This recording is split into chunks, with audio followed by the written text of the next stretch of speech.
Shalom saudara-saudara sekalian. Good morning. Wow.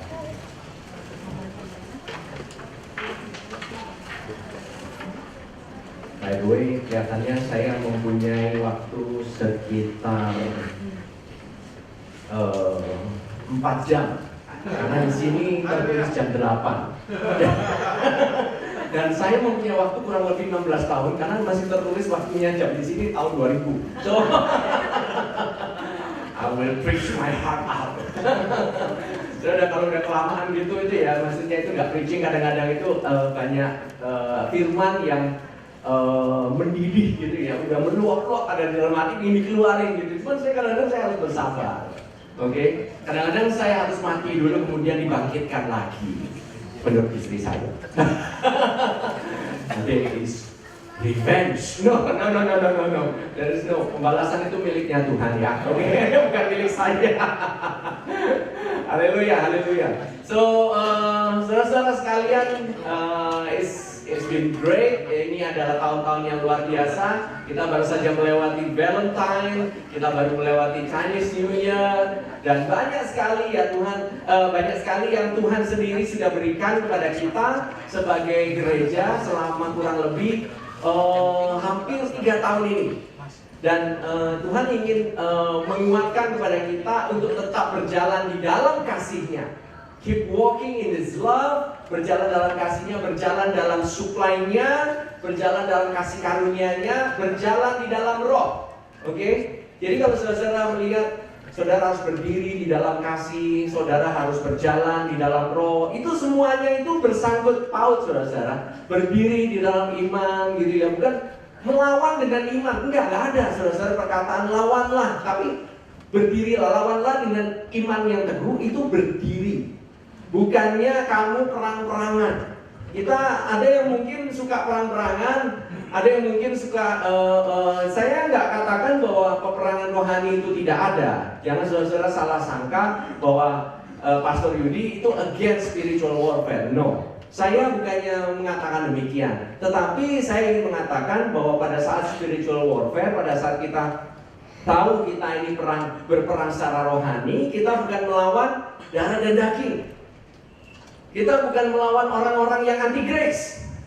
Oke, kita bukan melawan orang-orang yang suka menengking atau bagaimana. Enggak, saudara-saudara, bukan suka melawan demikian. No. Lawan kita itu adalah, ya memang sih roh jahat yang ada di udara. Dan bilang, lawanlah dia dengan iman. Iman itu istilahnya itu just stand. Stand in your faith. Berdiri di dalam iman. Jadi saudara-saudara, kita ini, pijakan kita ini adalah tempat kemenangan. Detik saudara mulai melangkah keluar, saudara sebenarnya sedang berjalan di luar kemenanganmu. Justru kalau saudara berdiri diam, berdiri teguh di dalam imanmu, itulah tempat peristirahatan yang sempurna, karena Dia menyediakan kepada kita hidangan di hadapan lawan kita. Dia yang menyediakan makanan kita di hadapan lawan kita. Dia yang berperang untuk kita, bukan kita yang berperang untuk diri kita sendiri, tetapi Tuhanlah yang berperang untuk kita. Kita merasa kita perlu memerangi ke movement, gerakan-gerakan tertentu gitu ya, karena kayaknya itu kita ini demen banget gitu. Kalau orang Kristen itu udah suka itu perang-perangan gitu. Terus ngomongnya katanya saya dipimpin oleh roh, jadi dipimpin oleh roh kemari gitu. Kayaknya demen banget gitu ya itu. Apa itu kayaknya seolah-olah kalau makin roh itu makin tinggi spiritualnya saudara-saudara. Tetapi yang dimaksud dengan berjalan di dalam roh itu adalah berjalan di dalam kasih-Nya, berjalan di dalam peristirahatannya. Saudara sedang berjalan di tempat di mana bukan walking in place, tetapi walking in His Spirit. Berjalan di dalam rohnya. Dalam artian rohnya menuntun kemana, dan saudara perlu untuk terkoneksi dengan gereja lokal saudara. Kenapa? Kalau enggak, saudara nanti menjadi orang yang berjalan sendirian di dalam roh. Saudara tidak punya kepada siapa saudara bisa menjawab. Saudara tidak ada leader, tidak ada pemimpin di atas saudara, maka saudara akan banyak sekali error. Saudara akan mengalami yang namanya Tuhan ngomong sama saya kok, Kan dia cuma ngomong sama saya bisa berbuat apa saja. Oke? Saya tidak ingin saudara mengalami hal demikian. Sebab ada suatu hal yang aman apabila saudara ada multitude of counsel. Ada banyak penasihat yang ada di sekeliling saudara. Saudara akan mengalami keamanan.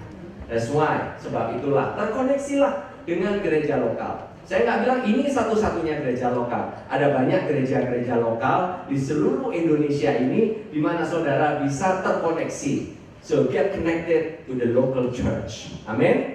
So, saudara, kita akan lanjutkan ke pembahasan kita. Kita akan lanjutkan our study. Kita akan lanjutkan. Hari ini saya mungkin akan sedikit mengajar, tapi ada beberapa hal yang praktikal. Nanti akan saudara-saudara bisa ambil, saudara-saudara. Dan saya percaya hari ini saudara akan diberkati dengan firman Tuhan yang saya percaya akan memberikan saudara hikmat. Saudara, kita perlu hikmat senantiasa. Salomo, orang yang paling kaya seluruh dunia aja, dia yang tahu bahwa dia ini orang yang di umat yang menjadi pilihan Allah sendiri. Dia waktu ditanya aja, dia mintanya nggak minta kekayaan, dia mintanya apa?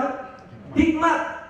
Karena permulaan hikmat ialah dapatkanlah hikmat itu sendiri, perolehlah hikmat. The main or the principal thing is wisdom. Wisdom, saudara-saudara. Saudara-saudara, kalau di tahun 2016 ini saudara tidak berjalan di dalam hikmat, maka saudara-saudara nanti mulai akan berjalan menurut keinginan saudara sendiri dan menurut otak saudara. Sekali lagi, hikmat itu, hikmat dari Tuhan itu hubungannya bukannya di sini, tetapi di sini, in the inner man, di dalam manusia batinmu, di dalam manusia yang ada di dalammu, bukannya otak. You can be smart, saudara bisa pintar, tapi saudara nggak punya hikmat. Sekali lagi saya katakan, saudara bisa menjadi orang yang paling cerdik, saudara bisa paling pintar, saudara bisa paling jago, saudara bisa paling kaya, tetapi berkat Tuhan itu turun ke atas orang yang berhikmat. Oke? Ada bedanya hikmat dengan hanya sekedar kepintaran karena otak. Nah, saudara, saya ingin buka kembali di 2 Tawarik 1 ayat yang ke-10. 2 Tawarik 1 yang 10 katakan, berilah sekarang kepadaku. Ini yang dikatakan, saya ingin recap sedikit apa yang dikatakan oleh Salomo kepada Tuhan pada saat Tuhan menanyakan kepada dia. Dan by the way, Tuhan tidak menanyakan secara audible kepada Salomo, tetapi dia berkata kepada Salomo di dalam mimpi. Datangnya lewat mimpi, saudara-saudara. So, mimpi datangnya pada waktu tidur. Posisi yang terbaik untuk saudara bisa menerima hikmat, bukannya saudara bekerja bagaimana saudara bisa mengusahakan untuk mendapatkan hikmat, tetapi saudara dalam posisi rest. When you ask the Lord, waktu saudara meminta kepada Tuhan, memintalah dari posisi rest, dari posisi istirahat. Beristirahatlah di dalam Kristus dan pekerjaannya yang telah selesai di atas kayu salib. Amin. So, saudara-saudara, dikatakan berilah sekarang kepadaku hikmat dan pengertian. Mengapa dibedakan? Karena memang ada bedanya. Hikmat di sana adalah hakma.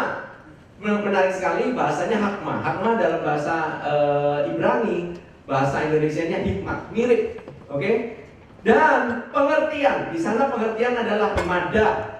Mada itu adalah kata lain daripada inner consciousness, atau suatu naluri atau suatu kesadaran yang ada di dalam, bukan outer consciousness, bukannya physical consciousness, bukannya sadar secara di luar, bukannya sadar apa yang kamu lihat dan kamu dengar, tetapi kesadaran yang berasal dari dalam kita, dari manusia batin kita, dari kerohanian kita, is from the spirit. Itu adalah kesadaran yang sama yang dimiliki oleh Yesus Kristus. Pada saat dia berjalan di atas permukaan bumi ini, dia menggunakan yang namanya mada, pengertian. Karena pengertian itulah yang menyebabkan Yesus bisa discern, membedakan. Dia mengetahui apa yang harus dilakukan, apa yang tidak harus dilakukan. Kapan harus speak up, kapan harus shut up. Saudara, kadang-kadang kita kebanyakan lebih sering kita speak up, kita nggak mau shut up. Kalau Tuhan lagi ngomong, kamu kebanyakan mau ngomong lebih. Coba aja kalau datang ke acara-acara gitu ya, just datang aja gitu ke any kind of function gitu ya. Kalau lagi datang ke wedding gitu ya, lagi wedding lagi cerita-cerita gitu. Kemarin gue lagi liburan nih, gue lagi liburan kemana?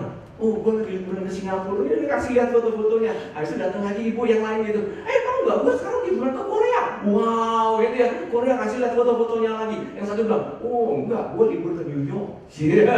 Saya libur ke New York gitu. Terus habis itu yang semuanya, gue cuma ke Bali ya. Udahlah, gue nggak jadi deh. Semuanya pengen ngomong. Dia nggak care kamu mau liburan kemana. Yang care itu, oh kamu pengen ngomong gitu. Bahwa kamu ini udah pernah liburan kemari. All of us itu suka ngobrol, suka ngomong lebih banyak daripada mendengar. Jadi apa yang dilakukan Tuhan Yesus, apa yang dilakukan oleh Salomo, itu dia mulai mendengar terlebih dahulu. Pengertian itu sama dengan a hearing heart, hati yang mau mendengar. Shema, hati yang mendengar, sama itu. Jadi sebelum kamu membedakan atau sebelum kamu mengetahui ini benar, ini salah, kamu di dalam itu kamu sudah mendengarkan terlebih dahulu. Kamu nggak ngomong duluan. Baru orang baru cerita dikit gitu ya langsung bilang, oh, kamu nggak, jangan kayak begini, kamu tuh nggak bisa kayak begini, kamu langsung dinasihatnya segudang. Oke? Ngomongnya udah baru dikit, kirain oh gue udah tahu lah masa lalu pasti inilah, ini pasti beginilah, oh gue udah tahu kayak gini gitu. Tanda-tanda orang yang berhikmat itu dia itu seolah-olah dia nggak tahu apa-apa. Soalnya dia masih hatinya masih terbuka, masih teachable. Nanti saya udah getting ahead of myself, tapi nanti saya akan tunjukkan buktinya. Tanda-tanda orang yang mengalami hikmat yang sesungguhnya itu. Oke, lanjutkan ya. Oke, ini ada suatu kesadaran atau saya bilang perasaan, ada kayak satu feeling, ada suatu pengetahuan yang dari hati yang terdalam. Tahu nggak kenapa? Karena begitu selesai Salomo dia mendapatkan hikmat ini, langsung ada ujiannya, ada 2 perempuan Sunda. Itu ada tesnya, dites hikmatnya. Itu adalah tandanya bahwa Tuhan ingin dia itu mendengar, Tuhan ingin dia itu ngomong. Saudara-saudara bayangin kalau misalnya Salomo kedatangan orang 2 perempuan gitu, dia udah ngeliat gitu langsung dijudge. Belum apa-apa langsung dihakimi. Itu 2 perempuan gak bakalan kelar masalahnya. Tetapi lihat, Salomo apa dulu? Dengerin dulu kasusnya. Semua kasus didengerin dulu. Gak main judging, gak main penghakiman dari awal. Enggak, saudara-saudara. Bahkan Yesus pun pada saat dia datang ke sebuah sumur yang di dekat Shechem itu, di mana dia bertemu dengan perempuan Samaria itu, dia mendengarkan dari perempuan Samaria ini. Yesus mau turun ke levelnya kita untuk mendengarkan kita. Dia mau mendengarkan kita, apa sih masalahmu? Dia telinganya itu kurang panjang, istilahnya untuk nggak terlalu pendek, untuk bisa mendengarkan saudara. Dia itu kepingin sekali dengerin saudara, apa sih masalahmu? Padahal dia sebenarnya Allah. Dia itu tahu dong seharusnya masalahmu semua. Tahu, tapi dia mau dengerin. Even Yesus saja mau dengerin. Ya kan?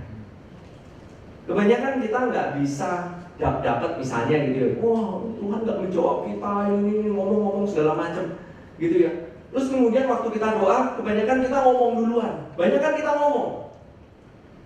Seharusnya yang punya lebih banyak jawaban, yang ngasih jawaban kan, yang harusnya lebih banyak ngomong kan. Ini yang nggak punya jawaban, yang lebih banyak ngomong. Benar atau benar? Haven't we done it all? Nah, saudara, mengapa kita harus pakai kesadaran yang dalam? Karena itu adalah indikator yang lebih benar dibanding kita pakai apa yang kita lihat maupun apa yang kita dengar. Orang kadang-kadang bisa oke, kelihatannya oke, semuanya oke. Ini sering terjadi dalam bisnis. Kebanyakan orang-orang yang bergelut di dalam bisnis. Saya juga bergelut di dalam bisnis. Saya ini ada in the marketplace, oke? I'm not the so-called seperti dibilang full time. Kita ngomongin full time pastor di dalam, in a sense, apa yang biasanya dipakai dalam kaidah gereja pada umumnya. Tetapi I'm full time. Ya, yang ada di sini gitu istilahnya, saya selalu ada di sini gitu.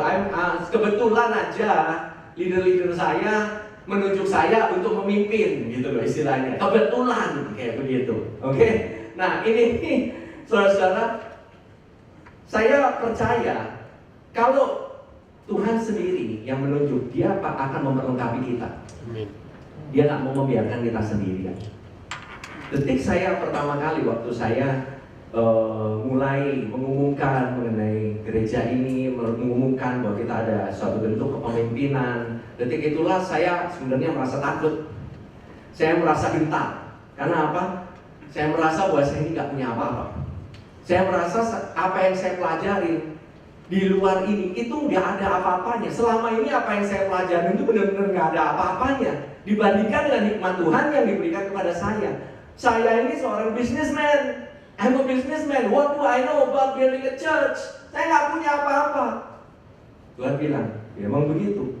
Supaya kamu bergantung kepada saya, bukan bergantung kepada kepintaranmu. Dia bilang, kamu akan bergantung kepada hikmatku. Kamu akan bergantung kepada kasih karunia-Ku. Kamu bahkan nggak bisa bikin formula. Bagaimana membangun gereja? Bagaimana ini bisa begini? Saya nggak berusaha untuk istilahnya bukannya membanggakan, sama sekali enggak. Ini kita hanya posting aja our sermons di Facebook, di YouTube. You know that sermon kita udah didengarkan secara reguler oleh orang yang ada di New York. Sampai di New York every week ada yang sedang mendengarkan sermon kita right now, live, bersama-sama. That's why I'm so blessed. I'm so blessed dengan the multimedia team. You know, this is kita ini Tuhan berikan multimedia kepada kita, gitu. Tuhan memberikan the wisdom kepada kita. Itu tuh pada zaman akhir ini kepada anak-anaknya supaya apa? Supaya Yesus bisa diberitakan kepada seluruh makhluk. Amin. The good news must be proclaimed to every creature and living being. Gak bisa kita simpan aja sendiri saudara-saudara. You know that mission is very easy.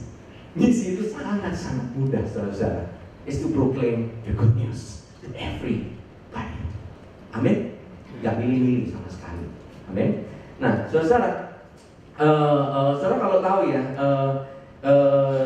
kenapa kok mesti ada di dalam? Karena apa? Kadang-kadang kita ini menggantungkan kepada apa yang di luar mata kita. Kadang-kadang sesuatu itu nggak kelihatannya baik. Kadang-kadang sesuatu itu kelihatannya buruk. Bukan berarti itu pasti buruk. Belum tentu. Kadang-kadang ada hal yang memberikan kita kehidupan malah. Di masa-masa yang sulit ini, orang bilang kan lagi krisis ekonomi. Ini kayak begini. Kita mau bergantung, kita mau putar otak nih. Sampai bingung pun gitu. Kadang-kadang nggak ketemu jawabannya. Lihat kamu pergi ke gereja hari Minggu, somehow kamu tuh dapatkan sesuatu yang kamu nggak dapatkan di luar. Tahu-tahu masalahmu beres. Karena apa? Kamu berada di tempat yang tepat, di waktu yang tepat. Kalau engkau ada di tempat sini, kalau engkau sedang mendengarkan kabar baik ini, engkau sedang berada di dalam waktu yang tepat, dalam tempat yang tepat. Karena apa? Ada kehidupan. Ini mereplenish, memulihkan kehidupan yang ada di dalam kalian, memulihkan kehidupan yang ada dalam kita semua. Karena apa? Yesus datang untuk memberikan kehidupan dan kehidupan yang berkelimpahan. Dan semua hidup yang ada di dalam, the life inside, the energy yang ada di dalam kita itu bukan energi manusia biasa, tetapi Jesus kind of energy. Yesus punya energi. Amin. Nah, iblis tidak bisa kontrol apa yang ada di dalam. Yesus iblis bisa kontrol apa yang ada di luar. Dia bisa kontrol apa itu semua masalah yang ada di luar. Dia bisa kasih kamu distraction. Dia bisa kasih kamu pengalihan. Dialihkan ke sini, dialihkan ke sana, dialihkan ke keuangan, dialihkan ke kekurangan, dialihkan ke masalah demi masalah gitu, dialihkan kepada kesehatan, dialihkan kepada sakit penyakit, supaya matamu tidak tertuju kepada Yesus, tetapi matamu tertuju kepada the lack inside, the lack outside. Kekurangan yang ada di sekelilingmu. Mengapa berita itu sangat laku di luar? Kalau beritanya itu pada hari ini, semua yang ada di Kalijodo menerima Tuhan Yesus sebagai Tuhan dan Juru Selamat pribadi, gitu ya. Itu nggak laku beritanya. Tapi kalau ada kerusuhan, konflik dengan preman, wah itu kayaknya jadi tontonan. Ada bom di sini, ada di sana, wah ada kematian di sini. Orang nggak usah disuruh nyebarin aja, langsung otomatis share. Kamu nggak usah disuruh, kamu langsung share. Bad news itu spreadnya gampang banget, saudara-saudara. Begitu good news, mandek tuh. Suka mandek gitu. Tapi begitu bad news, begitu menyebarnya terlalu cepat. Bahkan lebih cepat daripada omongan manusia. Belum sempat angkat telepon, tahu-tahu udah ada di Facebook. Belum sempat lihat handphone, tahu-tahu meme-nya udah ada. Dari mana coba? Waktu itu. Sekarang itu internet meme, bacanya bukan meme ya, meme. Let's make it correct. Bukan thanks God katanya. Thank God. Bahasa Inggris yang baik dan benar. Saya paling serem di sini ada orang yang ini apa itu fakultas bahasa Inggris, saya serem banget gitu. Kalau saya salah nih pastor, kayaknya tadi salah kayak begini. Tapi saudara, kamu spend time dengan siapa, di situ energimu akan tercurah. Kamu spend time banyak di Facebook, di pet, atau kamu banyak spend time dengan teman-teman yang ikut menyebarkan bad news, kamu akan ikut-ikutan ke sana, energimu akan tertarik ke sana. Kalau kamu spend time in the life, kamu banyak menghabiskan waktu dalam kehidupan. Saudara, kadang-kadang saya lagi mikir ya, kalau misalnya lagi sepi, kadang-kadang proyek juga lagi turun, lagi sepi gitu, maybe it's time adalah waktunya baik bagi kita. Karena apa? Kita ini terlalu sibuk. Jadi Tuhan mau kita itu spend time dengan Dia. Kita ini, karena Dia itu adalah sumber kehidupan. Dan kehidupan itu akan membuat tubuhmu jadi tambah sehat. Tubuhmu yang hidup menjadi lebih hidup. Kalau kamu spend time dengan sesuatu yang mati, maka tubuhmu akan ikut mati. Tapi kamu itu spend time dengan sesuatu yang menambah dalam kehidupanmu, menambah kehidupan dalam kehidupanmu, sehingga kamu akan mengalami yang namanya tidak pernah habis. Air itu selalu mengalir. Amin. Kasihnya selalu mengalir. Spend time in His love. Nah, ini saudara, saya ingin lanjut karena kita masih banyak. Spend time di mana dengan Yesus. Kalau kamu spend time dengan sesuatu yang supernatural, maka kamu akan mengalami sesuatu yang supernatural. Kamu spend time dengan sesuatu yang natural, kamu hanya hidupnya hanya natural. Ya kan? Jadi kamu banyak spend time dengan pohon internet, pohon pengetahuan baik dan jahat. Itu kamu nanti, itu kamu akan mendapatkan, kamu akan makan buahnya sendiri. Kamu bisa mengetahui baik, bisa mengetahui jahat, bisa begini, bisa begitu. Kamu fill your heads with knowledge, but you never fill your heart with life. Amin. Belajar hidup jangan pakai otak, jangan hanya sekedar otak saja, tapi flow in the life, in the spirit within. Kamu memiliki pikiran Kristus. Ingat ya, bukannya pikiran Kristus, karena Kristus adanya di sini, bukan cuma di sini. Kristus itu terutama ada di dalam hatimu, dalam rohmu. Kamu memiliki the mind of Christ. The spirit of Christ is the mind of Christ. Amin. Nah, saya akan lanjut ya. Di 1 Raja-Raja 3 ayat 11 sampai 13.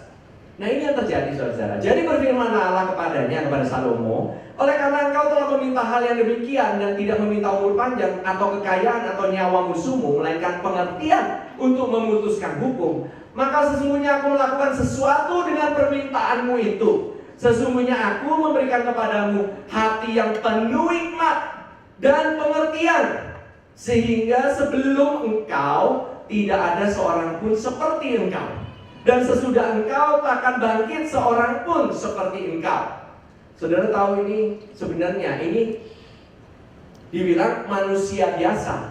Gak mungkin ada orang yang bisa bangkit yang melebihi hikmatnya Salomo. Tetapi ada yang greater dari Salomo, yaitu Yesus Kristus. Karena Yesus Kristus hikmatnya melebihi Salomo, kamu gak minta hikmat Salomo, kamu minta Yesus.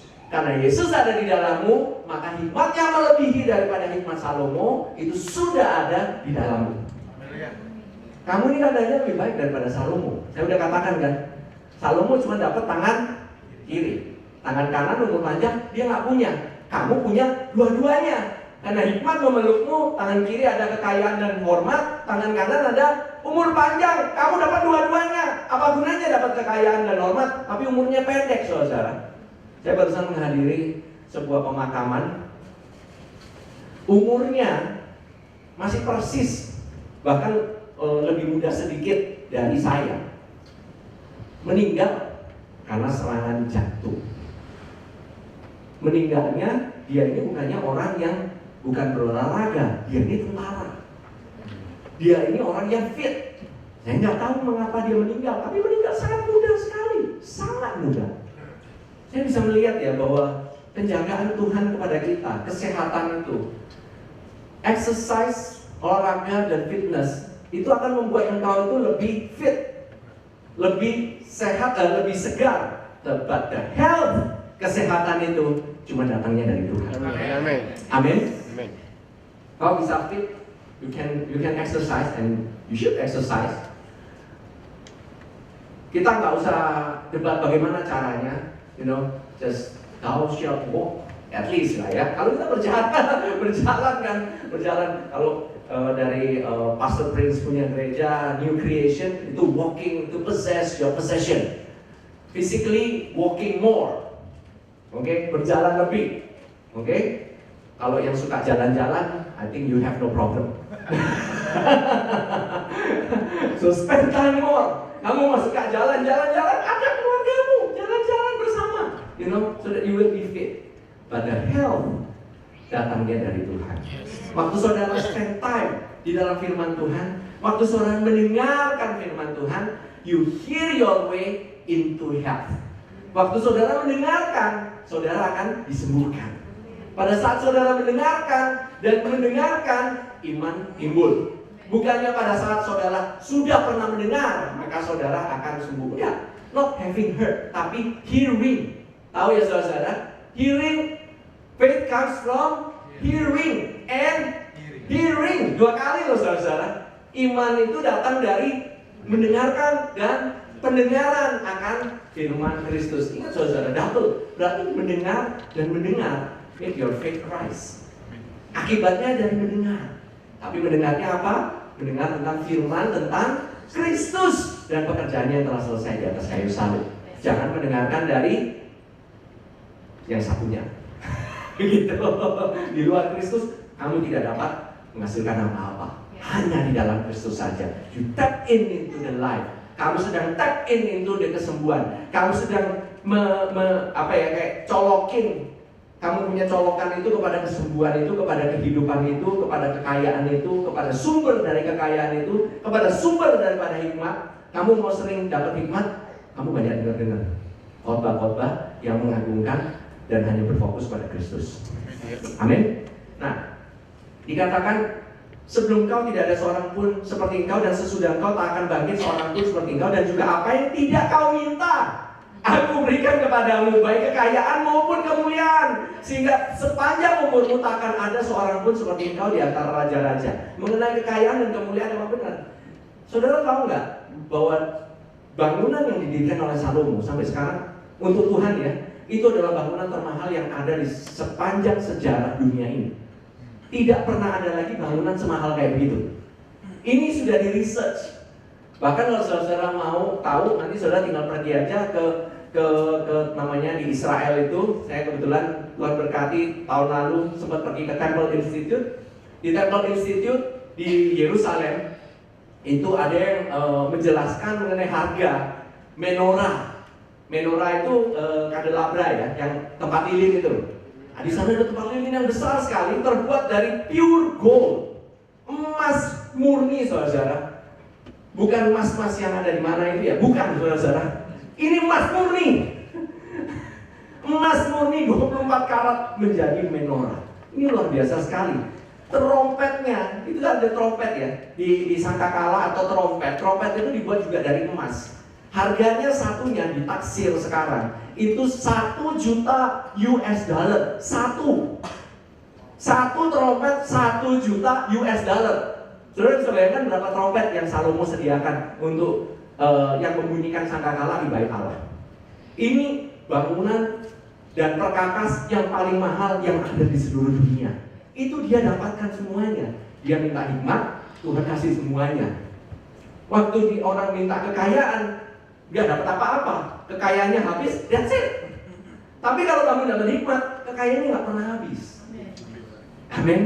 Nah, saudara, hati yang penuh hikmat dan pengertian. Tuhan ngomong sama kita, itu hikmat itu nggak ngomongnya harus melalui, kalau hikmat datang itu dia datang melalui nabi-nabi gitu ya, melalui orang yang harus ngomong di depan. Oke, kamu saya maju ya, saya doain untuk hikmat. Kamu nanti akan saya kasih hikmat begini. Kamu akan saya kasih hikmat begini. Saudara, itu bukannya typical New Covenant prophecy atau nubuatan perjanjian baru. Oke? Tuhan itu berbicara kepada kita itu melalui kata-kata yang sangat lembut. Biasanya di dalam hati kita sendiri. Gak usah tunggu orang, saudara. Saudara mau didoakan, habis ini mau kemana ya saya? Tuhan, apa itu? Saya minta tolong doain pastor, tolong didoain. Saya ingin tahu saya kemana gitu. Itu saudara menjadikan pastor saudara seperti tukang ahli nujum. Oke? Ini Mama Nita, bukan Mama Loren. Nyari. Dia akan bicara kepada saudara-saudara, kamu minta saya doakan dia. Doa dulu sendiri. Emangnya Tuhan nggak bisa ngomong sama lo? Dia bilang kayak gitu. Dia akan bilang, you pray, what did God tell you? Apa yang Tuhan kasih tahu pada kamu? Seseorang yang lagi pacaran, itu nggak mungkin ngomongnya teriak-teriak. Nggak mungkin ngomong melalui mikrofon, nggak perlu. Ngomongnya itu lembut, hati ke hati. Oke? Ya oke aja sih ngomong, I love you too, gitu. Oke. Tapi kan lebih sering kan tidak demikian. Lebih sering itu ngomongnya dari hati ke hati. Makanya saya bilang, kebanyakan apa yang Tuhan taruh dalam hati kita, itu sebenarnya itu cukup dikonfirmasikan. Oke? Pertama, dari firman Tuhan yang dibagikan oleh suara gembala itu sendiri. In here, ini ada gembala, bukan saya doang, ada a few pastors. Oke? Nah, meskipun dalam khotbah mungkin nggak dimention, mungkin dalam khotbah ini nggak disebutkan secara spesifik tentang masalah, tetapi di dalam urapan Tuhan, firman Tuhan itu akan berbicara kepadamu untuk masalahmu itu. Nggak mesti harus langsung directly, nggak mesti langsung harus berkaitan dengan ini. Saya lagi ada masalah nih gitu, mengenai ini, mengenai keuangan, mengenai ini, mengenai kesehatan saya lah, mengenai keluarga saya. Kok pastor nggak ngomongin mengenai ini? Saya lagi nyari jawaban Tuhan. No. In your light, we see light. Dalam terangmu, kami melihat terang. Itu maksudnya apa sih dalam firman Tuhan demikian? Sama seperti saudara kalau kasih center nih. Saudara sedang mencari barang yang hilang di dalam, di bawahnya kasur, misalnya di bawahnya tempat tidur saudara. Saudara nyari, saya punya anting-anting hilang masuk ke bawah. Nah, begitu saudara sinari di bawah tuh, mendadak bermuncul tuh barang-barang, ada remote, ada apa, itu pada muncul semua, gelang lah, ada koinan lah, semuanya muncul. Sama saudara, firman Tuhan menerangi saudara semuanya. Kadang-kadang gak langsung berhubungannya dengan apa yang saudara sedang gumulkan saat itu, tetapi firman Tuhan itu akan menjawabmu. Because under anointing, di bawah urapan. Amin. Nah, kadang-kadang ada nabi atau orang yang menubuatkan under the spirit of prophecy. Kadang-kadang ada yang namanya roh nubuatan, bukan roh nubuatan. Oke? Ini kan sering kan banyak nubuat-nubuat yang sedang beredar di belakangan ini. Jadi dibuat-buat gitu. Oke? Tapi nubuatan dalam perjanjian baru itu bukanlah sesuatu yang directional, tetapi lebih ke confirmational. Bukan sesuatu yang mengarahkan, tetapi sesuatu yang mengkonfirmasi. Jadi jangan cari nabi orang cariin satu persatu gitu. Kalau perlu orangnya lagi datang diikutin kemana dia pergi. No, Tuhannya itu ada di dalammu. Tuhannya juga ada di dalam dia. Jadi kamu gak perlu nyari kepada orangnya. Detik saya mulai mengarahkan kepada diri saya sendiri. Detik semuanya mulai berfokus kepada Pastor Yudi. That's the downfall of the church. Itu mulailah suatu kehancuran suatu gereja. Amin. Tapi waktu mereka berpusat kepada Kristus, Kristuslah yang akan memberikan jawaban kepada setiap masalah. Point your eyes, point their eyes. Untuk saudara-saudara yang mungkin mempunyai karunia hikmat, mempunyai karunia untuk bernubuat, oke? Saudara, saya percaya nubuatan itu tunduk kepada orang yang menyebutkan nubuat itu sendiri. Salah satunya contohnya adalah nubuatan itu tidak pernah mengkondem orang, tidak pernah memberikan sesuatu judgment, penghakiman kepada seseorang. Saya pernah, saudara, suatu saat saya lagi di sebuah gereja, saya mendengarkan ada pembicara tamu dari luar negeri. Dia berkarisma sekali dan dia ini mempunyai roh nubuat. Jadi saya nggak tahu gitu ya. Setiap orang yang nubuat, dinubuatin sampai sini. Kamu, saya sense mau punya satu penyakit. Ya elah, itu orang juga udah tahu kali. Nggak perlu nubuatan untuk dia itu istilahnya tahu bahwa dia itu ada, misalnya ada penyakit gitu ya.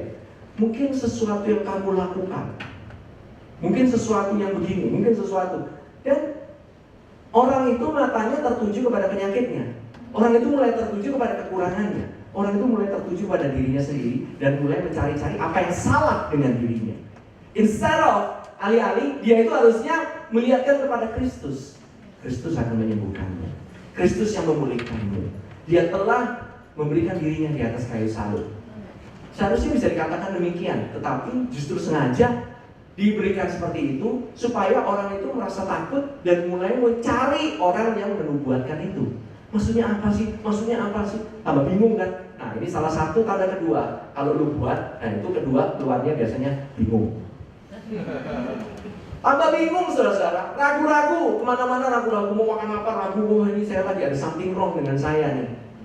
Oke? Saya tidak berusaha menjatuhkan satu denominasi maupun denominasi yang lain, karena ini terjadi hampir rata di semua gereja. Oke? And I assure you, GBJ tidak akan berbuat seperti demikian. Amin. Why? Selama Tuhan Yesus masih memimpin di gereja ini, spiritnya adalah the spirit of grace. Tidak mau mengkondem. Oke? Saya yakin banyak gereja-gereja di luar sana yang sudah berubah.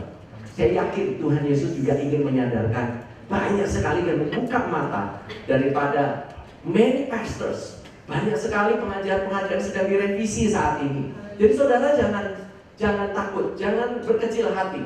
You know, kalau saudara berasal dari gereja tertentu gitu ya, you know, go back to your church. Saya katakan kembali ke gerejamu. Kalau memang Tuhan nggak suruh untuk engkau istilahnya pergi keluar mendirikan, back to your church, it's okay. Oke, kita di sini bukannya untuk menemuin gereja ini. No, that's not itu bukannya main mission kita. Oke, kita ini kepingin supaya semua orang dengar kabar baik. But kalau saudara nggak punya gereja lokal dan kebetulan saudara sedang mencari gereja lokal, ya silakan. Amin. This is your home. Ini rumahmu. Amin. Nah, saudara, jadi jangan sampai ada orang asing yang berbicara sesuka hati gitu ya. Dia nggak tahu apa-apa. Pembicara mungkin baru datang sekali, dia nggak tahu apa-apa, dia mulai menubuatkan tentang kehidupanmu. Terus lagian juga mereka bilang, oh kalau kamu nggak taat gitu, maka hal yang buruk akan terjadi. This is not the sign of a good prophecy. Amin. Nah, kadang-kadang orang Kristen ini paling suka pernyataan yang audible. Semuanya audible, mau mendengar. Tuhan, jawablah pertanyaanku ini. Jeritah hatiku Tuhan. Berdiam diri. Berdoa sampai suntuk malam-malam gitu. Ya kan ada waktunya kan berdiam diri kan. Jawaban Tuhan, ngeong. Lah, kok ngeong? Ngeong 2 kali, ngeong sekali iya, ngeong 2 kali enggak. Minta tanda. Ini kan harus juga. Ayo tanda-tanda, ayo harus disertai kan dengan tanda-tanda. No, bukan tanda-tanda seperti itu. Justru tanda-tanda ajaib itu menyertai kita semua, menyertai orang yang percaya. Oke, saya udah pernah sebutkan kan, salah satunya menenggak racun dan kau tidak akan celaka. Menumpangkan tangan ke atas orang dan orang itu akan sembuh. Mengusir setan. Wow. Itu tanda-tanda yang menyertai orang percaya. That's the word that Jesus said. Jangan kau percaya that the word that Jesus never said. Oke. Sering. Kadang-kadang saudara tahu kan, saya minggu lalu sudah pernah mengatakan, mengapa sih orang dari dulu tuh orang yang ada di perjanjian lama semuanya rata-rata audible. Rata-rata mendengarkan dari luar. Karena Roh Kudusnya belum ada di dalam, Yesus belum mati. Sekarang Yesus sudah mati dan bangkit, Dia itu ada di dalam kita semua. Sebab itu Dia berbicara dari dalam kita. Itu hidup, yang berbicara itu adalah kehidupan. Mungkin saudara bilang, iya ya, gitu ya. Kadang-kadang gitu ya, banyak sekali saya udah sering kejadian gitu ya. Iya, bahkan di tahun 2016 ini, sudah feeling nih, kayaknya sini saya jangan ngambil ini nih gitu. Ini ada sesuatu nih ngasih tahu saya nih ya, bahwa nanti ini saya bakalan kenapa-napa dengan ini, dengan kalau saya jalan lewat jalan ini nanti saya bakalan kena apa nih gitu. Bener kan tuh gitu. Ada sesuatu nih yang ngasih saya. Itulah pertanda ketidakpedulian dan keacuhan saudara. Karena bukan sesuatu, tetapi seseorang kan. It's someone, not something telling me. It's not an it, it's a person. Namanya Yesus. Dia itu ada di dalammu. Dia itu yang memberitahu engkau, jangan lewat sini, jangan lewat situ. Kadang-kadang istrimu sendiri itu memberitahu. Tapi engkau bilang, get behind me woman. Kayak get behind me Satan begitu. Jangan dihardik, saudara-saudara menghardik iblis boleh, jangan dihardik perempuan. Oke, that's your, ya kan saya mengangkat kan. Lift up. Ya, haleluya.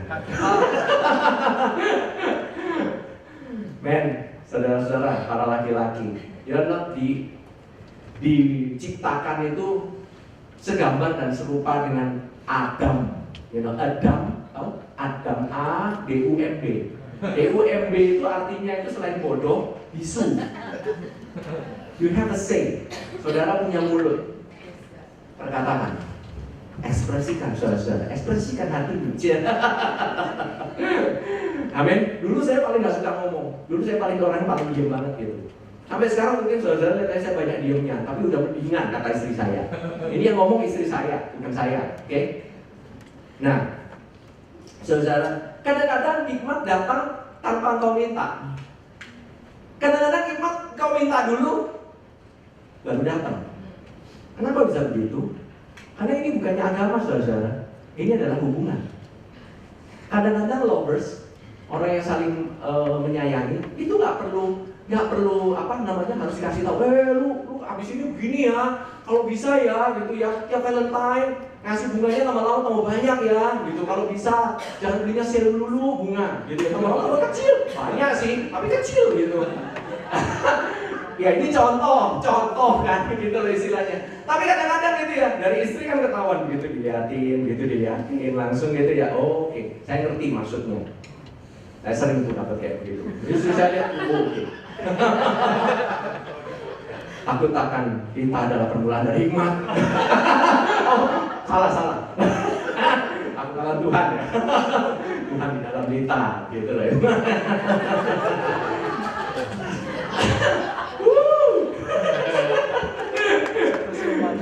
Haleluya. Efesus 1 ayat 17. Dan meminta kepada Allah Tuhan kita Yesus Kristus, yaitu Bapa yang mulia itu, supaya Ia memberikan kepadamu roh hikmat dan wahyu untuk apa?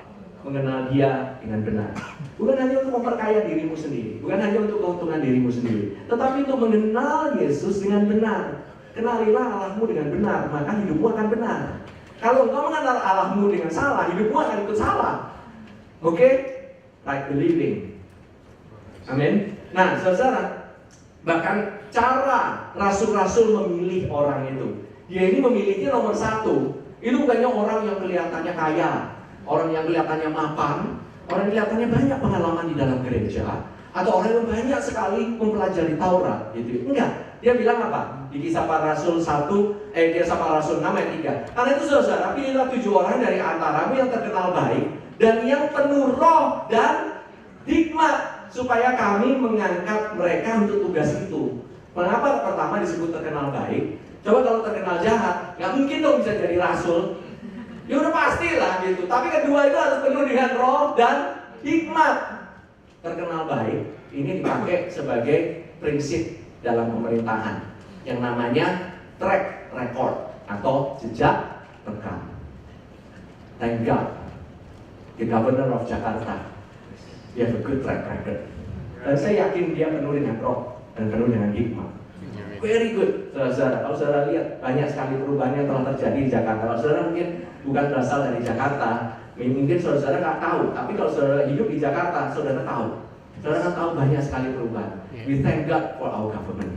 Amin. Mengucap syukur. Jangan dicela terus. Amin. Yakobus 1 ayat 5 sampai 6. Tetapi apabila di antara kamu ada yang kekurangan hikmat, hendaklah yang memintakannya kepada Allah yang memberikan kepada semua orang dengan murah hati dan dengan tidak membangkit-bangkit, maka hal itu akan diberikan kepadanya. Hendaklah ia memintanya dalam iman dan sama sekali jangan bimbang. Minta dengan iman, saudara, artinya saudara minta karena saudara tahu, saudara pasti dapat. Bukannya saudara minta supaya saudara dikasih. Saudara minta karena tahu saudara perlu dan saudara tahu bahwa saudara ini sudah diberikan. Amen. You ask from the position of having. Sudah having. Jadi saudara ini sudah punya. Hikmat itu ada di dalam. Waktu saudara minta, itu dikeluarkan. Saudara bisa mendeteksi. You can sense mana yang benar, mana yang diambil, mana yang enggak. Nah, saudara, tanda-tanda bahwa kamu ada dalam wisdomnya. Oke. Pertama, 1 Raja-Raja pasal yang ketiga sampai yang keempat, dan juga pasal 3 sampai ayat yang pasal 3 dan ayat ke-15. Pada suatu hari raja pergi ke Gibeon untuk mempersembahkan korban. Sebab disitulah bukit pengorbanan yang paling besar, 1000 korban bakaran yang dipersembahkan Salomo di atas mezbah itu. Ini adalah korban bukit pengorbanan. Oke? Bukit pengorbanan sama dengan our own prayer room. Ini adalah kita punya istilahnya mezbah doa atau berdoa sendiri. Oke? Personal prayer. Tetapi dikatakan 1 Raja-Raja 3 ayat 15, begitu dia bangun, lalu terjagalah Salomo, ternyata ia bermimpi. Itu setelah dapat dia bertanya kepada Tuhan dan Tuhan berikan. Sekembalinya ke Yerusalem, perhatikan, bukan Gibeon lagi tapi mana? Yerusalem. Saudara tahu tempat hadirat daripada Allah sendiri. Bukannya Allah nggak ada di mana-mana, Allah ada di mana-mana. Tetapi yang pada saat perjanjian lama, the presence of God, kabutnya, glorinya, kemuliaan Tuhannya, senternya ada di Yerusalem. Adanya tepatnya di Bait Allah. Adanya tepatnya di tabut. Adanya tepatnya in between the wings of the cherubim. Di antara kedua sayap cherubim. Itulah the mercy seat. Itulah hadirat Tuhan ada di sana. Nah, makanya Salomo langsung bilang, sekembalinya ke Yerusalem, berdirilah ia di hadapan tabut perjanjian Tuhan, dipersembahkannya korban-korban bakaran dan korban-korban keselamatan. Kemudian dia mengadakan perjamuan bagi semua pegawainya. Jadi dia begitu dapat hikmat. Dia nggak melakukan ritual-ritual doanya seperti biasa saja, tapi dia kembali kepada hadirat Tuhan. Go back to the church, go back to weekly service, dan keep hearing from God. Mempersembahkan korban, artinya dia fokus kepada Yesus dan kepada pekerjaan yang telah selesai di atas kayu salib. And keep hearing, and keep hearing. Orang yang bilang punya hikmat bilang, oh gue udah tahu kok. Oh ya, minggu ini Pastor Yudi preaching mengenai hikmat. Oh gue udah tahu, minggu depan gue udah pasti. Udah gak usah dengar. Kamu memang kalau minggu ini kamu makan kue tiaw, minggu depan kamu gak makan kue tiaw. Enggak juga kan? Saudara makan minggu ini, minggu depan makan lagi gitu loh. Ya, karena apa? It makes you healthy, bikin kamu itu sehat. Oke? Nah, jadi nomor 2, setelah dia gak hanya kembali kepada rutinitasnya, kan kita ini banyak orang yang suka rutin gitu ya, oke? Dia kembali kepada hadirat Tuhan. Setelah itu yang kedua, biasanya tanda-tandanya adalah ada tantangan. Setelah itu mulai 1 Raja-Raja 3 ayat 16. Pada waktu itu, detik setelah itu, langsung pada waktu itu masuklah 2 orang perempuan sundal menghadap raja. Lalu mereka berdiri di depannya. Terus dari mana Salomo bisa tahu bayinya itu siapa yang punya? Coba kalau Salomo pertama lihat, oh ini yang pakaiannya lebih jelek kan? Nah ini pasti bukan dia punyanya. Pasti yang pakaiannya lebih bagus nih. Ini yang punya bayinya. Coba kalau dia berdasarkan dari apa yang dia lihat. Coba kalau dia berdasarkan dari apa yang dia dengar doang. Dari luar, tapi dia nggak pakai yang ada di dalam. Dan something is wrong, something wrong. Ini, nah, tapi lihat ya, sama seperti kita ini punya ada pertanyaan, apa aku harus berhenti dari pekerjaan ini? Kalau enggak pekerjaan yang lain, saya mungkin harus putus dari ini punya cewek atau ini punya cowok. Gimana caranya kamu bisa tahu membedakan itu? Saudara tahu bahwa hadirat Tuhan itu bukan adanya pada perusahaan loh. Hadirat Tuhan itu adanya pada orang. Jadi dimanapun saudara berada, ada orang yang kadang-kadang, saya harus ada perusahaan yang benar-benar, ini orangnya orang yang benar-benar orang Kristen deh. Saya kalau nggak orang Kristen, saya nggak mau kerja sama dia. Terus tawaran datang nih dari perusahaan-perusahaan yang besar-besar nih.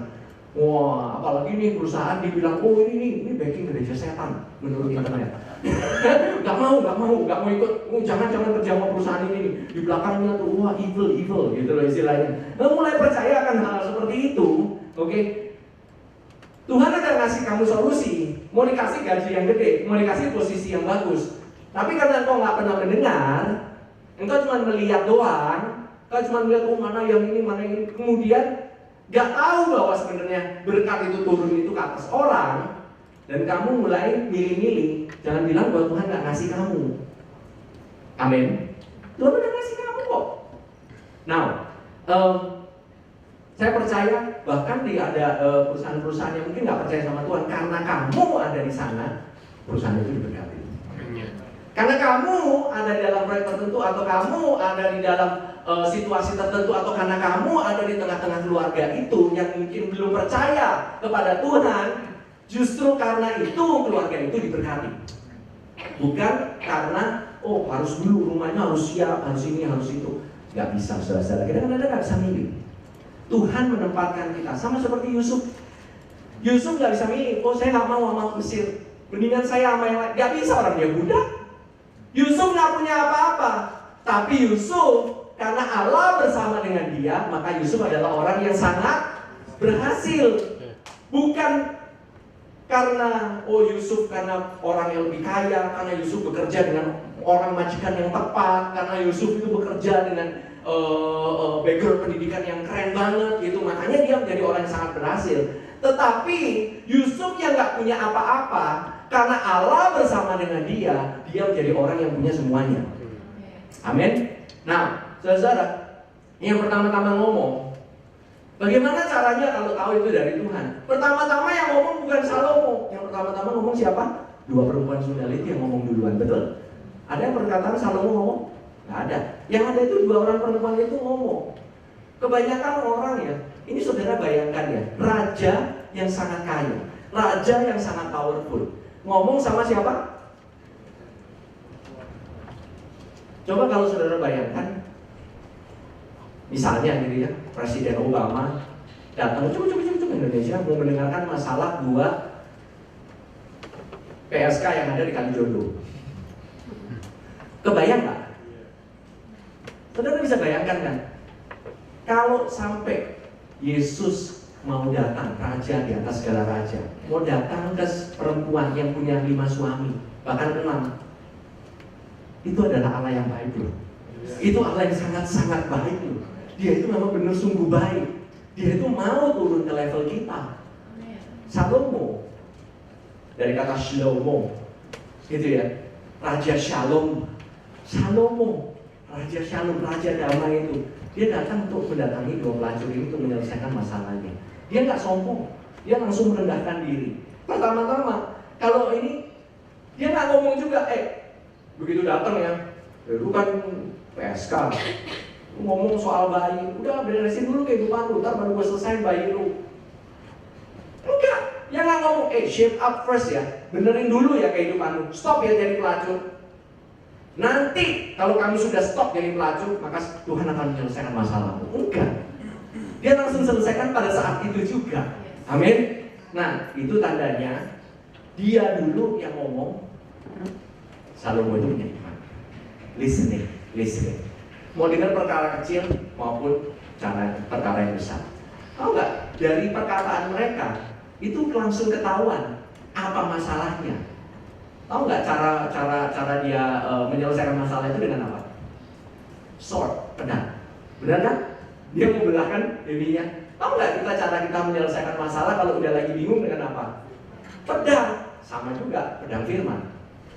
You have to go back to the Bible. Nah ini saudara, 1 Raja-Raja 3 ayat 23-24. Lalu berkatalah raja, yang seorang berkata, anakku lah yang hidup ini dan anakmu lah yang mati. Yang lain berkata, bukan, anakmu lah yang mati dan anakku lah yang hidup.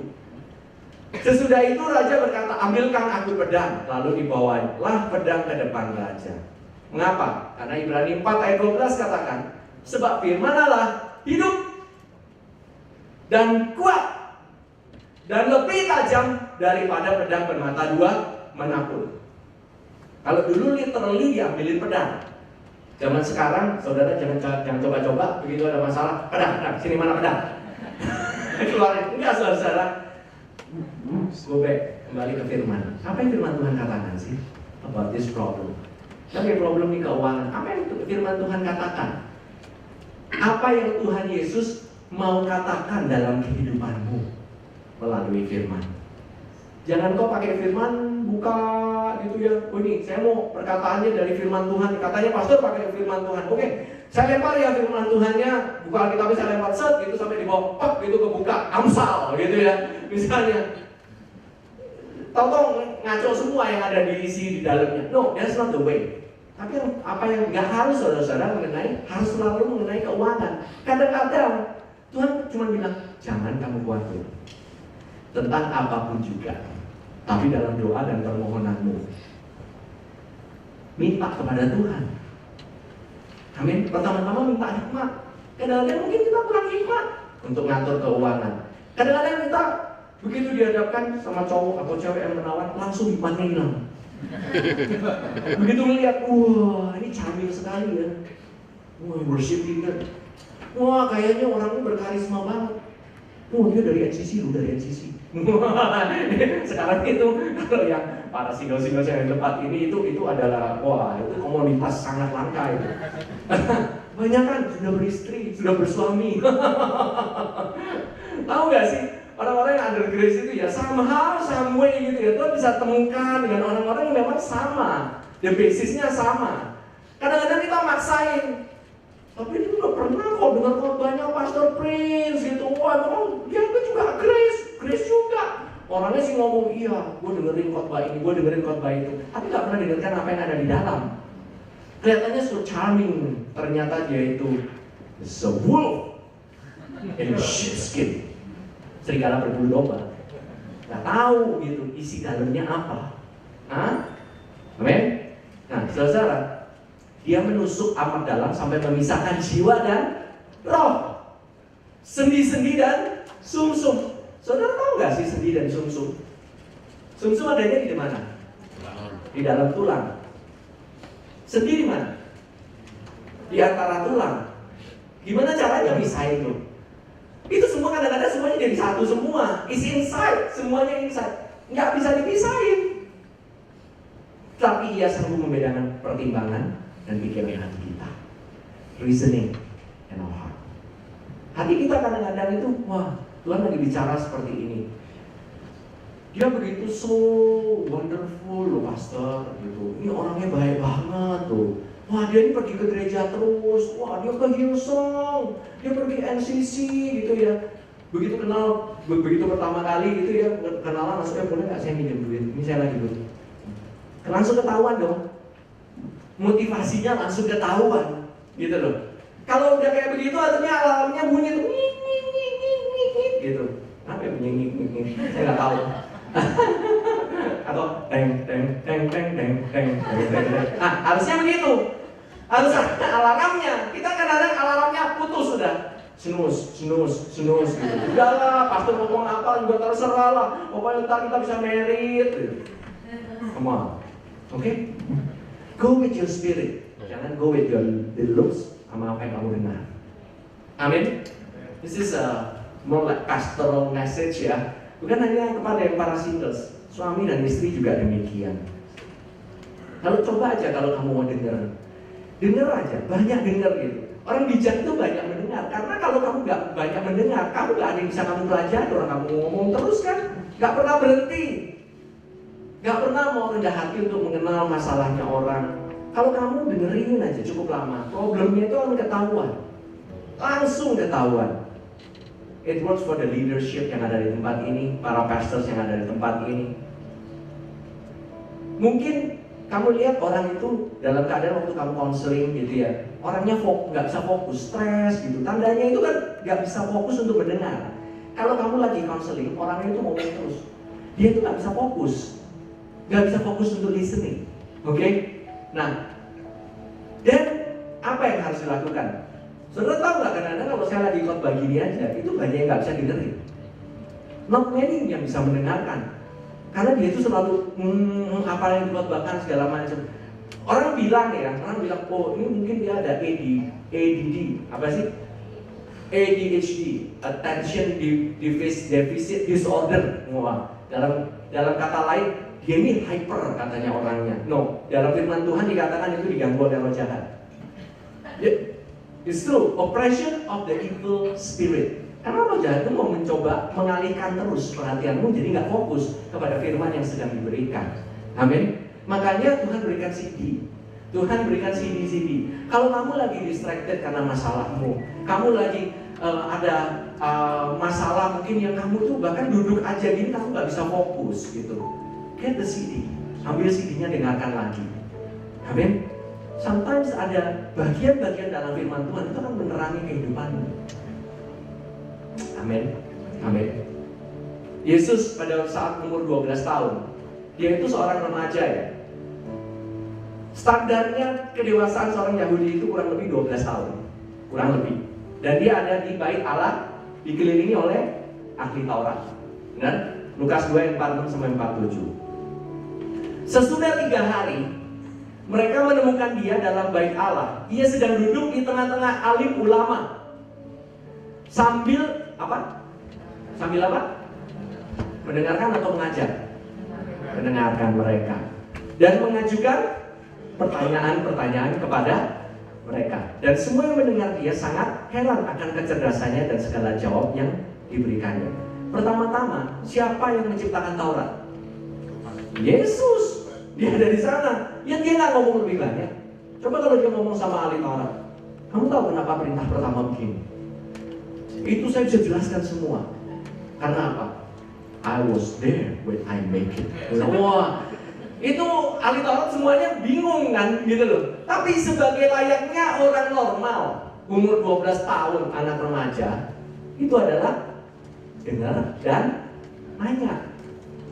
Normal kan Yesus kan? Dia naturally, tapi supernatural. Karena apa? Waktu dia jawab, orang heran. Saudara lihat ya? Itu tanda-tandanya orang ada hikmat. Ya kan? Dia mengajukan pertanyaan. Pertanyaan diajukan bukan untuk supaya Yesus nggak tahu ya jawabannya ya. Mungkin Yesus nggak tahu ya. Dia itu mengajukan pertanyaan untuk menolong mereka, menolong orang ahli-ahli Taurat ini. Amin. Dia nanya, muka siapa yang ada di koin yang dibayar ke kaisar atau enggak? Bukan karena dia nggak tahu itu muka siapa, tapi untuk mengajar kan. Amin. Nah, saudara, kadang-kadang anak-anak youth gitu ya, yang muda-muda, ini kayaknya itu kalau udah dapat hikmah tuh kayaknya pengen cekokin ke semua orang gitu. Wah, dikasih tahu nggak, orang tua nggak boleh kayak begini sebagai orang tua gitu. You know, salah satu tandanya Yesus tuh punya hikmat. Itu dia salah satunya selain mendengar adalah dia sambil merendahkan diri dan tunduk. Tunduk kepada siapa tahu nggak? Kepada orang tuanya. Lukas 2:51 katakan, lalu ia pulang bersama-sama mereka ke Nazaret dan ia tetap hidup dalam asuhan mereka. Bahasa Inggrisnya, he was subject to them. Tahu nggak Tuhan Yesus itu sebenarnya nggak perlu subject to them, nggak perlu tunduk sama mereka, nggak perlu dalam asuhan mereka. Dia bisa survive sendiri. Orang malaikat aja diutus untuk melayani dia. Tapi ketahuilah bahwa Yesus tetap ada dalam asuhan mereka. Dan ibunya menyimpan semua perkaranya itu di dalam hatinya. Nggak sok tahu. Seolah-olah bahwa orang lain itu nggak ngerti apa-apa. Orang tua sih nggak ngerti sih, dia nggak ngerti generasi saya. Nggak kayak gitu. Itu tandanya anak muda kurang hikmat. Tapi kalau berhikmat, dia tetap mau dengar. Oke lah, mungkin ada yang salah. Oh mungkin, tapi dia tetap submit. Karena submission brings favor. Waktu kita tunduk, itu akan membawa kepada anugerah saudara, anugerah kepada kehidupan saudara. Karena apa tau nggak? Di ayat ke-52 katakan apa? Lukas 2:52. Dan Yesus makin bertambah besar dan bertambah hikmatnya dan besarnya dan makin dikasihi oleh Allah dan manusia. Jawabannya, setelah dia submit kepada orang tuanya, dia tunduk kepada orang tuanya, bahkan Jesus increase in wisdom and stature and in favor with God and man. Jawaban bagi para orang tua yang anaknya perlu hikmat, doakan selalu bahwa anak ini akan bertambah dalam hikmat dan besarnya dan semakin dikasihi oleh Allah dan manusia. Keep praying for your kids. Doakan anak-anakmu untuk hikmat. Every day. Ini sedikit kesaksian aja. Kita have been praying juga untuk anak-anak kita. Kita berdoa untuk anak-anak saya sama Ibu Lita. Kita praying untuk beberapa area dalam pelajaran, terutama untuk anak-anak saya. Saya tahu mereka juga, saya tahu ini struggling banyak orang tua.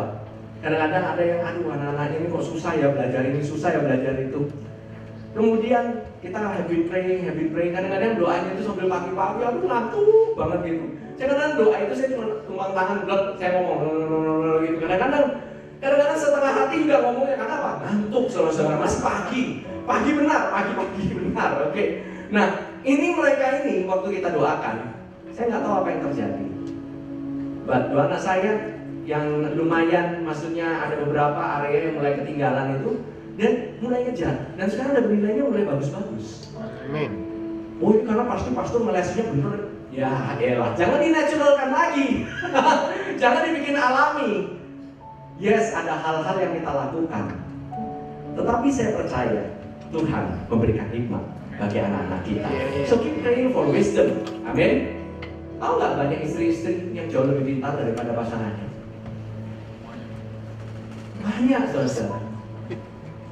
Coba kalau mereka lebih berhikmat dan tunduk kepada suaminya, mereka bisa memakai hikmat mereka untuk mempengaruhi suaminya. Jangan dihancurkan suaminya.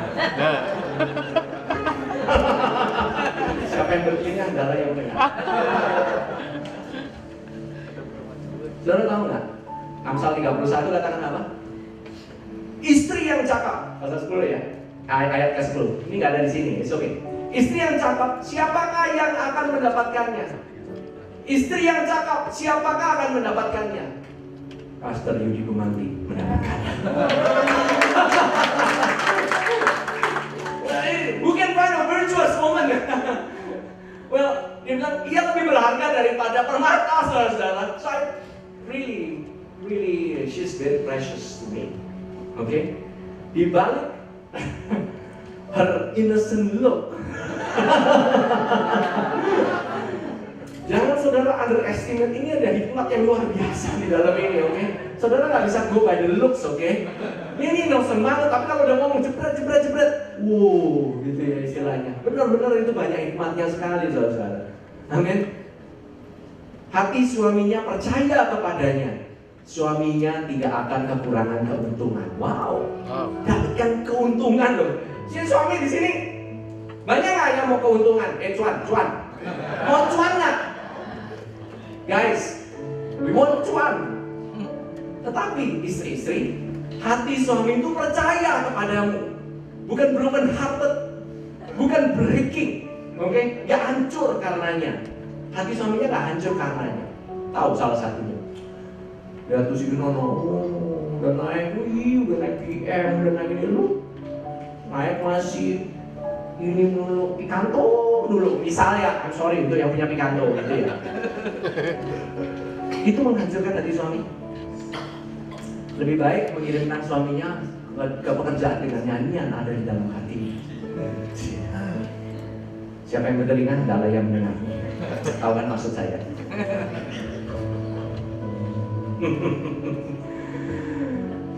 Amin.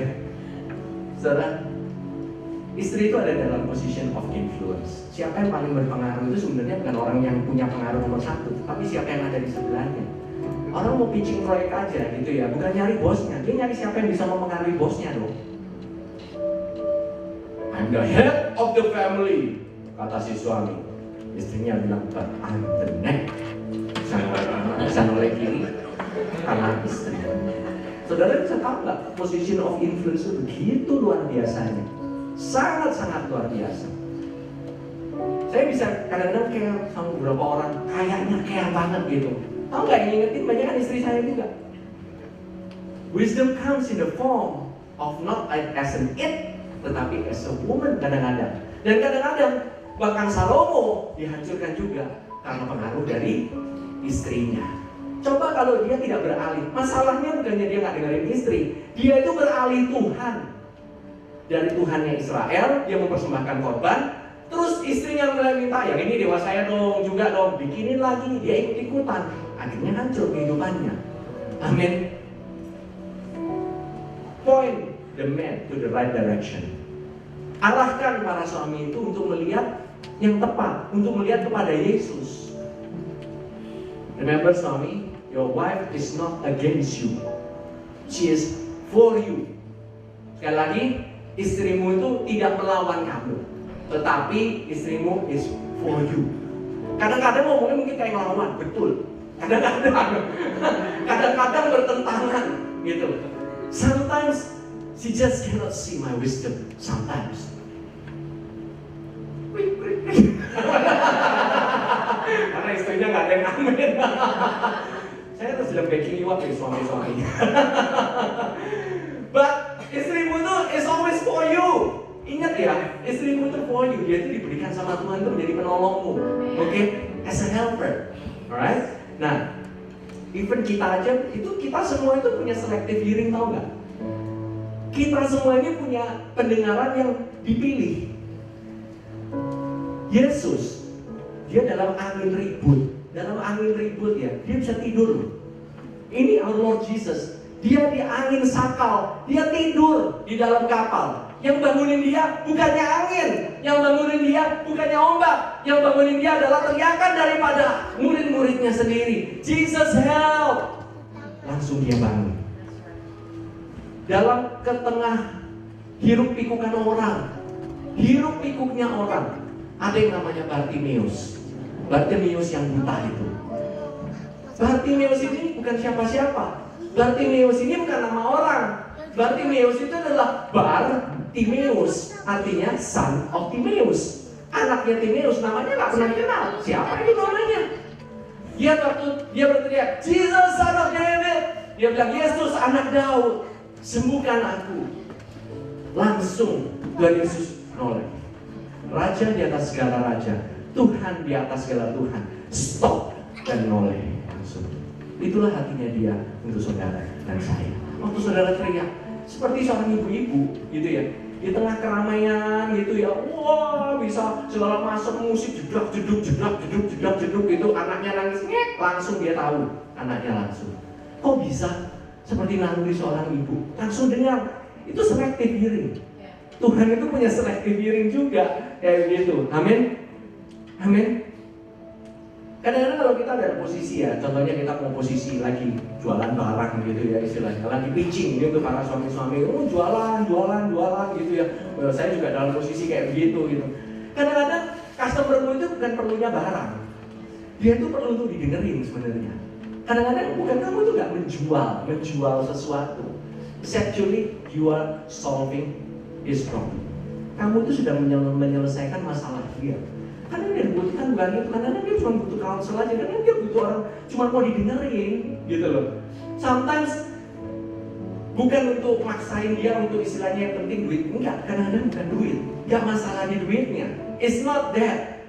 Kadang-kadang ada yang bilang, klien ya, kadang-kadang ada yang bilang, sebenarnya saya sering ngomong gitu, Pak, Bapak ini nggak butuh barang ini. Kalau saya bilang, semuanya butuh lah, udah beli-beli aja, yang penting jadi. Saya bisa dapat banyak keuntungan.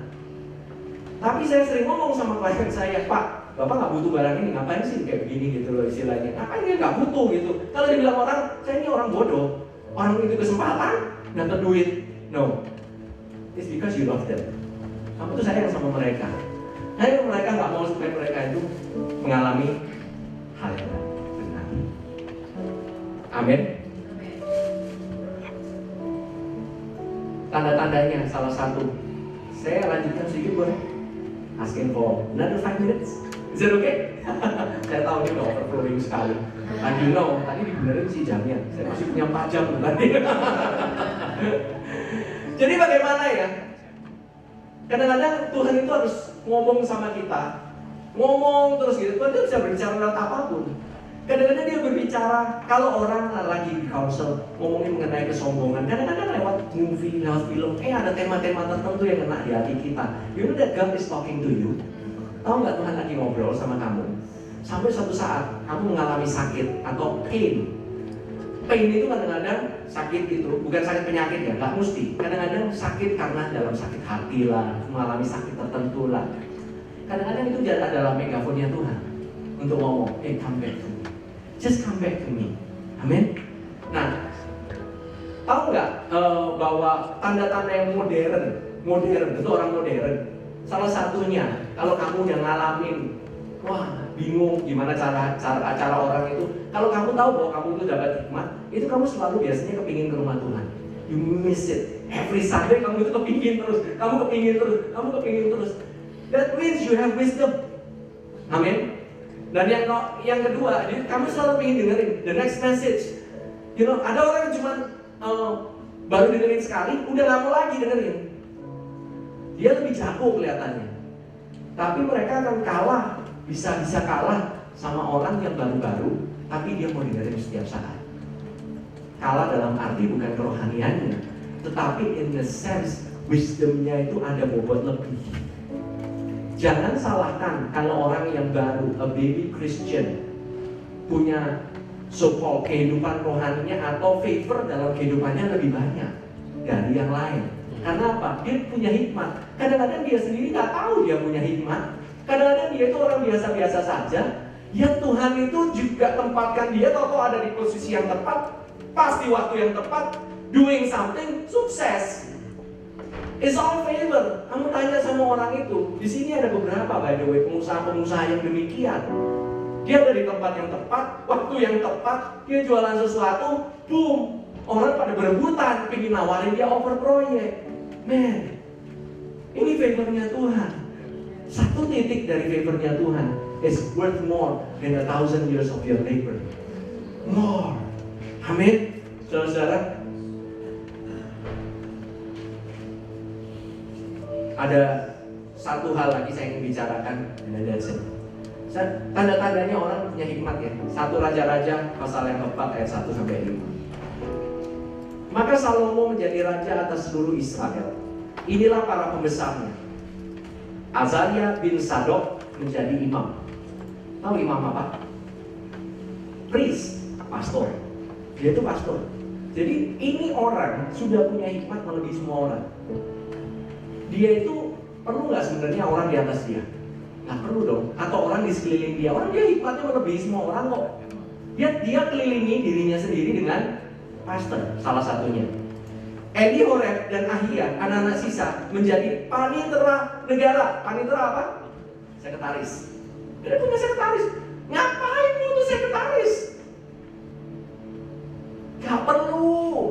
Dia even pastor itu masih butuh orang yang bantuin dia, meskipun dia itu punya ininya, tahu bagaimana cara ngatur, dia butuh sekretaris. Terus kemudian di kanan kirinya ada Yosafat bin Ahilud menjadi bendahara negara. Kemudian Benaiah bin Yoyada menjadi panglima. Zadok dan Abiatar menjadi imam lagi. Azaria bin Natan mengawasi para kepala daerah. Zabud bin Natan seorang imam menjadi sahabat raja. Salah satunya bahasa Inggrisnya adalah recorder, mencatat semua yang dia ngomong untuk diingetin lagi. By the way, Salomo punya ingatan itu lebih jago. Adam bisa nginget semua nama binatang, disebutin satu persatu. Salomo lebih jago dari Adam. Dia ini punya hikmat luar biasa banget. Bahkan dia bilang dia ini bisa ngomong sama binatang. Ada yang pernah ngomong kayak demikian. Tapi kita stick to apa yang ada di dalam firman Tuhan aja. Salomo punya hikmat. Detik dia punya hikmat, dia mengelilingi diri mereka dengan orang-orang yang bisa mendukung dia, bahkan orang yang lebih pintar kadang-kadang. Tanda dari orang berhikmat, dia adalah mengelilingi dirinya sendiri dengan orang-orang sahabat-sahabat yang bisa memberikan dia kehidupan, sahabat-sahabat yang bisa memberikan dia counsel. Saya saudara, Saya punya beberapa teman, saya punya beberapa pastor yang saya juga bisa ngobrol gitu. Saya nggak punya banyak orang yang di sekeliling saya, but I know mereka itu teman saya.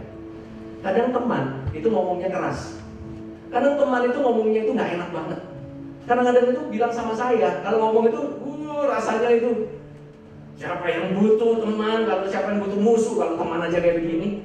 Kadang-kadang kayak begitu.